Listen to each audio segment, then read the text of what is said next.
အားလုံးပဲမင်္ဂလာပါကျွန်တော်ကတော့ Hazarddev ကစော်မြတ်ဖြစ်ပါတယ်ဒီသင်ခန်းစာမှာတော့ C# ရဲ့ operators တွေအကြောင်းကိုသင်မှာဖြစ်ပါတယ် C# ရဲ့ operators တွေထဲမှာ operator တွေထဲမှာကျွန်တော်ဒီသင်ခန်းစာမှာလက်တွေ့ program ရေးပြီးတော့သင်ပါသည်ကျွန်တော် assignment operator နဲ့ arithmetic operator တွေအကြောင်းကိုလက်တွေ့ program ရေးပြီးတော့သင်မှာဖြစ်ပါတယ်C# operator မှာဆိုလို့ရှိရင်ရှေ့ရတွေကကျွန်တော် assignment operator ရှိမယ်နောက်တစ်ခါကျွန်တော် arithmetic operators တွေရှိမယ်relational operators တွေရှိမယ်နောက်တစ်ခုကကျွန်တော် logical operators တွေရှိမယ်နောက်တစ်ခုကကျွန်တော် unary operators တွေရှိမယ် ternary operator ရှိမယ်ပြီးရင်ကျွန်တော် bitwise နဲ့bitwise bit shift operator တွေရှိမယ်ကျွန်တော် left shift right shift လုပ်လို့ရတယ် bit shift operator တွေရှိပါမယ်နောက်တစ်ခုကကျွန်တော် combine assignment compound assignment operators တွေလည်းကျွန်တော်ဒီ C# မှာရှိနေပါတယ်အဲ့ဒီမှာကျွန်တော်ဒီသင်ခန်းစာမှာပထမဆုံးတစ်ခုဖြစ်တဲ့ arithmetic operator နဲ့ကျွန်တော် assignment operator အကြောင်းကိုသင်မှာဖြစ်ပါတယ်ဟုတ်ပြီကျွန်တော်ဒီ assignment operator အကြောင်းကိုအရင်ဆုံးစပြီးတော့ကြည့်မယ်အဲ့တော့ assignment operator ကိုရေးမယ်ဆိုလို့ရှိရင်ဒီ equal ဆိုတာလေးကိုသုံးပြီးတော့ရေးရပါတယ်အဲ့တော့ basis assignment operator equal ဆိုတာလေးက is used to assign values to variables variable တွေကိုကျွန်တော် value ဆိုတဲ့တန်ဖိုးတွေထည့်ဖို့ရတဲ့သုံးတာဖြစ်ပါတယ်အဲ့တော့ဒီ assignment operator လေးကိုကျွန်တော် C# မှာရေးပြီးတော့စမ်းကြည့်အောင်ပေါ့နော် Visual Studio ကိုကျွန်တော်ဖွင့်ထားတယ်အဲ့တော့ project ဆောက်မယ်ကျွန်တော် file နဲ့ကကျွန်တော် new project ကိုသွားမယ်ပြီးရင်ကျွန်တော် console application ကိုရေးထားတယ်တင်တဲ့နေရာကတော့ကျွန်တော် desktop ပေါ်မှာတင်ထားတယ်အဲ့တော့ console application နေရာမှာကျွန်တော် project နာမည်ကိုASSI TNMEN ဒီ assignment OBR keyword နဲ့ assignment operator ဆိုပြီးတော့ကျွန်တော်ပေးပြီးတော့ဒီနေရာမှာ okay နေလိုက်ပါတယ်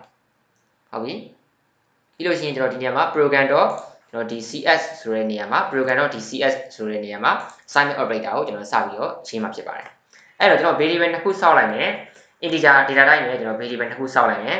integer ကျွန်တော်တို့က var1 နဲ့ကျွန်တော် var2 ဆိုတဲ့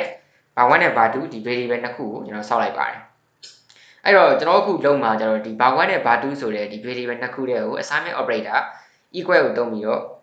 ့တန်ဖိုးတွေထည့်မှာဖြစ်ပါတယ်အဲ့တော့ဒီမှာ var1 ဆိုတဲ့ဒီ variable တွေကို5ဆိုတဲ့ကဏ္ဍတစ်ခုထည့်လိုက်တယ်ပြီးရင်ကျွန်တော်တို့ဒီ var2 တွေကိုကျွန်တော်တို့က var1 ထည့်လိုက်တယ်ပေါ့ဒါဆိုရင်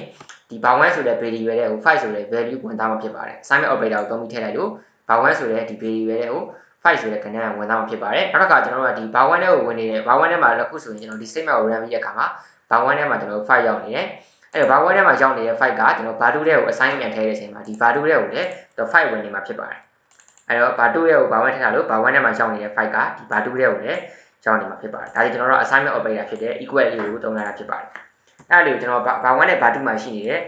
var1 နဲ့ var2 အတွင်းထဲမှာရှိနေတဲ့ကျွန်တော် value တွေကို print ထုတ်ကြည့်ပါမယ်အဲ့တော့ co1 print ထုတ်မယ်ဆိုလို့ရှိရင်ကျွန်တော် console တော့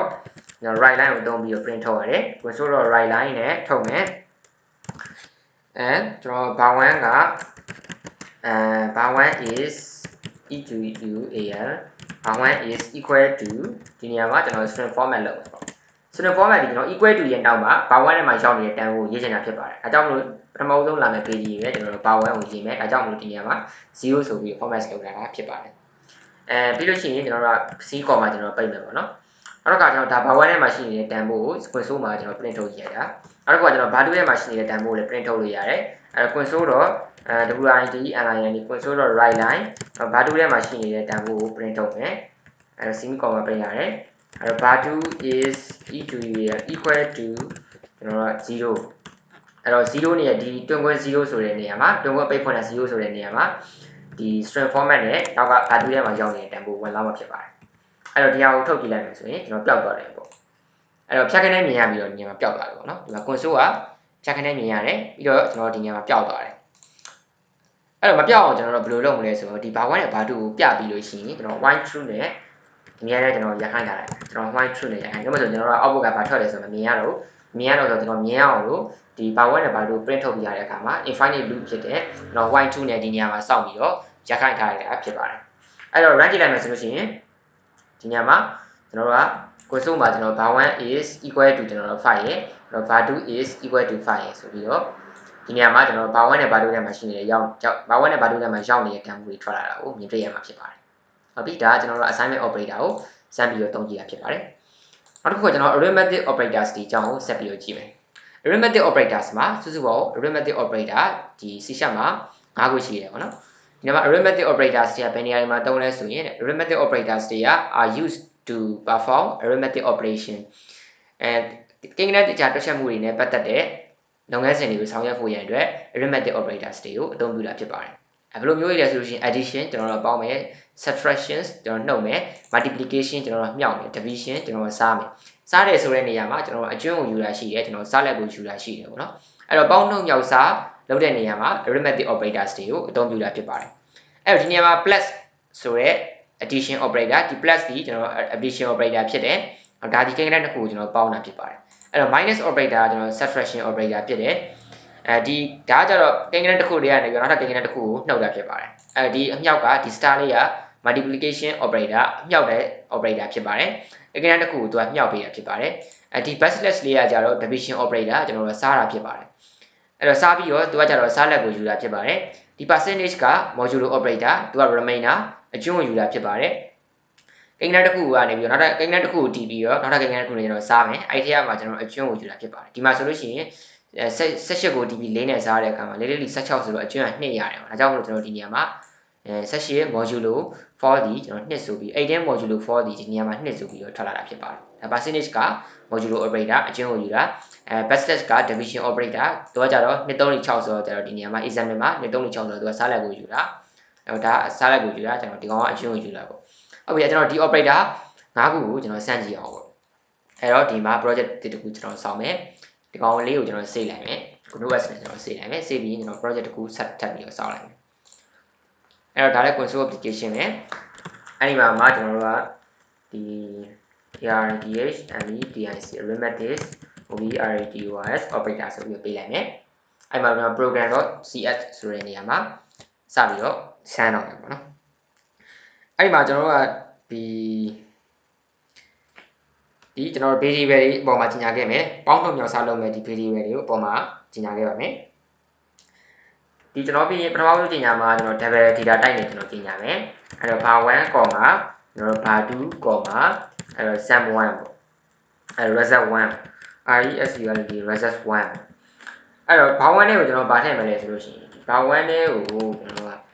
16.2 ထည့်ခဲ့လိုက်မယ်နောက်တစ်ခါကျွန်တော်ဒီ var2 နဲ့ကို16 point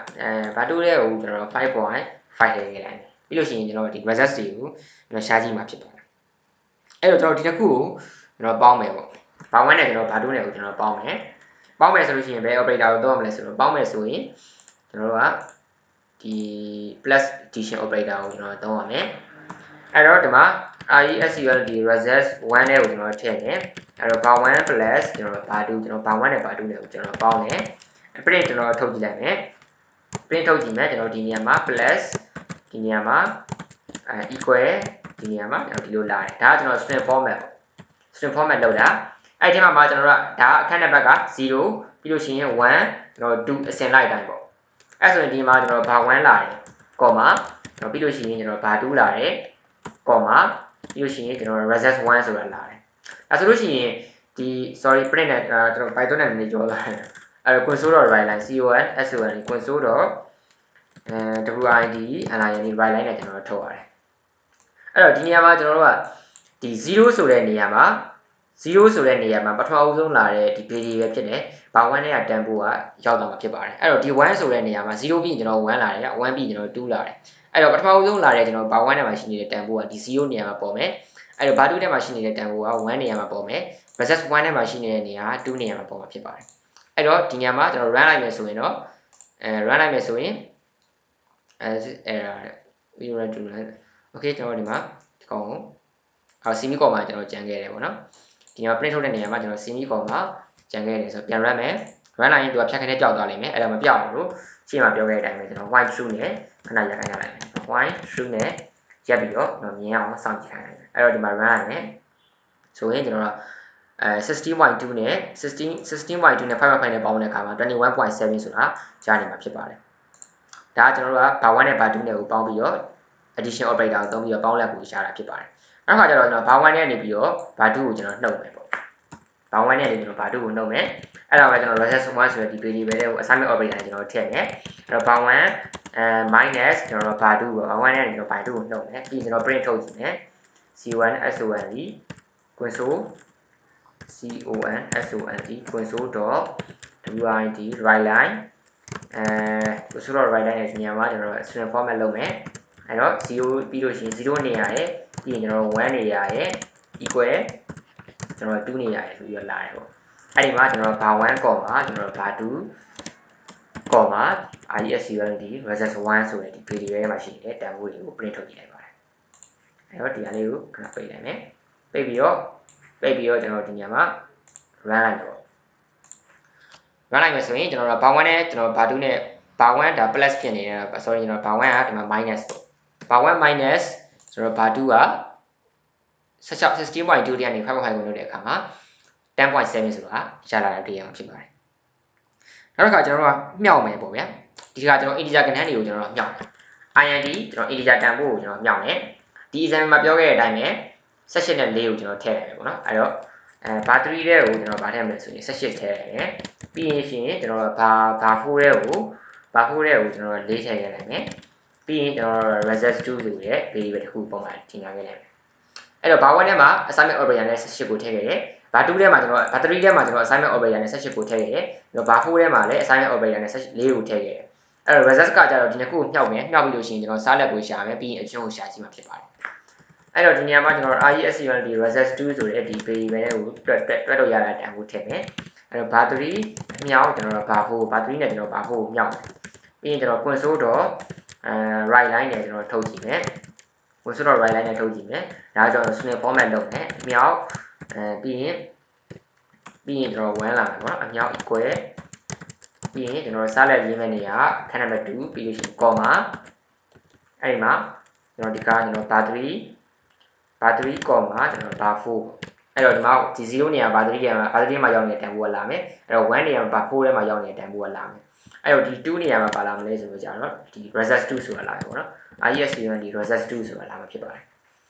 အဲ့တော့ဒီဟာလေးကိုကျွန်တော် run ကြည့်အောင် white true ကိုကျွန်တော်ဒီနေရာကိုပို့လိုက်မယ် white true ကိုကျွန်တော်ဒီနေရာကိုပို့လိုက်မယ်ပို့ပြီးတော့ဒီမှာ run လိုက်မယ်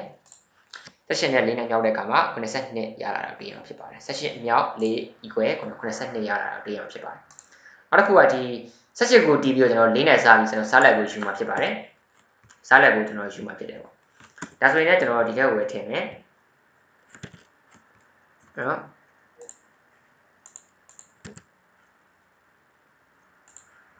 ဆိုရင်လည်းကျွန်တော်ဒီမှာ result 2တဲ့ကိုပဲကျွန်တော်တန်ဖိုးထည့်မှာဖြစ်ပါတယ်အဲ့တော့ဒီဟာလေးကိုကျွန်တော်လောဆယ်ပိတ်လိုက်မယ်ပိတ်ပြီးတော့ကျွန်တော်ဒီနေရာမှာ RESULD result 2တဲ့ကိုကျွန်တော်ထည့်မယ်အဲ့တော့ဘာ3ကိုတီးပြီးတော့ကြာတော့ကျွန်တော်ဘာ4နဲ့ကျွန်တော်စားလိုက်တယ်ပေါ့စားပြီးရင်စားလိုက်ကိုယူမယ်ပြီးလို့ရှိရင်ကျွန်တော်အကျွန်းကိုယူမယ်အကျွန်းကိုယူလို့ရှိရင်ဘယ် operator ကိုသုံးရမလဲဆိုတော့ဒီမှာ modulo percentage operator ကိုသုံးရတယ်အဲ့တော့ IESULD result 2တဲ့ကိုပဲကျွန်တော်ထည့်မယ်အဲ့တော့ဘာ3ကိုတီးပြီးတော့ကြာတော့ဘာ4နဲ့ကျွန်တော်စားမယ်အကျွန်းကိုယူတယ်ပေါ့ပြီးရင်ကျွန်တော်ထုတ်ကြည့်မယ်console တော့ကျွန်တော် right line နဲ့ထုတ်ကြည့်တယ် console တော့ right line နဲ့ကျွန်တော်ထုတ်တယ်အဲ့ဒီမှာမှကျွန်တော်တို့ကဒီမှာ0ကျွန်တော် string format နဲ့လုပ်မယ်ဒီမှာကျွန်တော်0လာမယ်ပြီးလို့ရှိရင်ဒါစားလက်ကိုယူတာဖြစ်လို့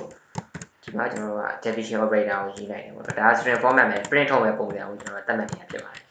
နောက်ကကျွန်တော်ဒီ2လာတယ်ပေါ့နော်ပြီးလို့ရှိရင်ကျွန်တော် comma 0နေရာ0ဆိုတဲ့ဒီနေရာမှာဘာ3တန်ဖိုးလာမယ်ပြီးရင်ကျွန်တော်ဘာ4တန်ဖိုးလာမယ်1ဆိုတဲ့နေရာမှာ4တန်ဖိုးလာမယ်ပြီးလို့ရှိရင်ကျွန်တော် result 2ကို print ထုတ်ပြလိုက်ပါတယ်ဟုတ်ပြီကျွန်တော်ဒီစာကြောင်းလေးကိုပဲကျွန်တော် copy ကူးပြီးတော့ဒီအောက်မှာချလိုက်မယ်ပေါ့နော်ဒီကားကြတော့ကျွန်တော် modulo နဲ့ကျွန်တော်စားပြီးရဖြစ်ပါတယ်စားပြီးရဆိုတော့ format နဲ့ကျွန်တော်ပြန်ပြီးတော့ print ထုတ်ပြတဲ့အချိန်မှာဒီ modulo operator လေးနဲ့ထုတ်ပြလိုက်မှာဖြစ်ပါတယ်ဟုတ်ပြီဒါကျွန်တော်စားလိုက်တဲ့အချင်းကိုတွက်တာပေါ့အဲ့တော့ဒီကောင်ကို run ကြည့်လိုက်မယ်ဆိုရင်ဒီနေရာမှာကျွန်တော်18ကို db 4နဲ့စားတယ်မှာ4 16ဆိုတော့စားလက်ကဒီနေရာမှာ4ဆိုတဲ့ content ထွက်လာပါတယ်18ကို db 4နဲ့စားတဲ့အခါမှာအကျွန်းက4 16ဆိုကြ2ကျန်တာဖြစ်လို့ဒီနေရာမှာအကျွန်း2ဆိုတဲ့တန်ဖိုးလေးထွက်လာတာကိုမြင်တွေ့ရမှာဖြစ်ပါတယ်အဲ့တော့ဒီသင်ခန်းစာလေးမှာတော့ arithmetic operator နဲ့ assignment operator စီအကြောင်းကိုသင်ခဲ့တာဖြစ်ပါတယ်အားလုံးပဲကျေးဇူးတင်ပါတယ်ရှေ့သင်ခန်းစာမှာဆက်တွေ့ရအောင်ခင်ဗျာ